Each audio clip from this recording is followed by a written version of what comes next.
Stop right there, because your refrigerator might be stealing flavor and wasting money every single week. Let me be clear up front. Most foods do not become toxic just because they were chilled. A lot of viral advice exaggerates. The real problem is usually one of three things. Taste and texture get worse, ripening gets ruined, or moisture builds up and leads to mold faster. Today, you'll learn 9 foods that usually should not be refrigerated, along with the few situations where the fridge actually makes sense.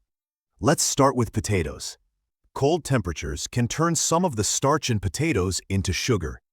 That can make them taste strangely sweet and change how they cook.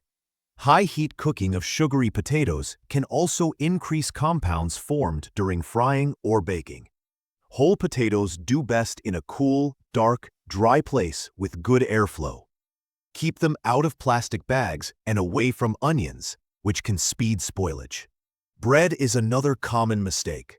Refrigeration makes bread go stale faster because cold speeds up changes in starch that harden the crumb.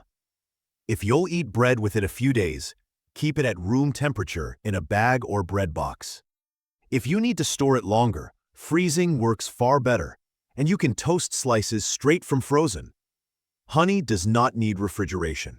Cold temperatures make it crystallize faster, and fridge moisture can cause condensation inside the jar after opening. Honey keeps best at room temperature with the lid tightly closed. If it crystallizes, gently warming the jar in warm water restores it. Coffee is a big flavor victim in the fridge. Coffee beans and grounds absorb odors easily, and refrigerators are full of them. Temperature changes from opening and closing the door can also introduce moisture that dulls flavor. Store coffee in an airtight, opaque container at room temperature away from heat and light. Long-term freezing can work if done in small portions, but daily in and out of the freezer hurts quality. Whole garlic also prefers to stay out of the fridge. Refrigeration can encourage sprouting and make cloves rubbery. Garlic keeps best in a cool, dry, well-ventilated spot, like a mesh bag or basket. Once garlic is peeled or chopped, that's when refrigeration is appropriate, and it should be used soon. Bananas are tropical fruit, and cold slows their ripening while darkening the peel. The inside often remains edible, but the texture can suffer. Bananas ripen best on the counter. If they are perfectly ripe and you want to slow things briefly, short refrigeration is okay, knowing the peel will darken. Whole onions dislike moisture, and refrigerators are humid. That combination encourages softening and mold. Whole onions should be stored in a cool, dry, ventilated place. Once an onion is cut, refrigeration becomes necessary, sealed well and used within a few days. Tomatoes lose their best flavor in the fridge.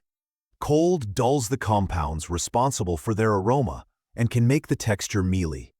Tomatoes are best kept at room temperature, out of direct sunlight, and used as they ripen. If a tomato is already very ripe and your kitchen is warm, brief refrigeration can slow spoilage, but letting it return to room temperature before eating improves flavor. Avocados are the most debated.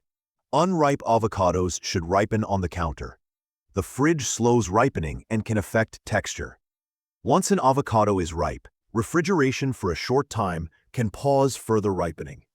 If an avocado is cut, keeping the pit in, adding a little lemon juice, sealing it tightly, and refrigerating it helps limit browning for a short period. Here's the simple rule that prevents most mistakes.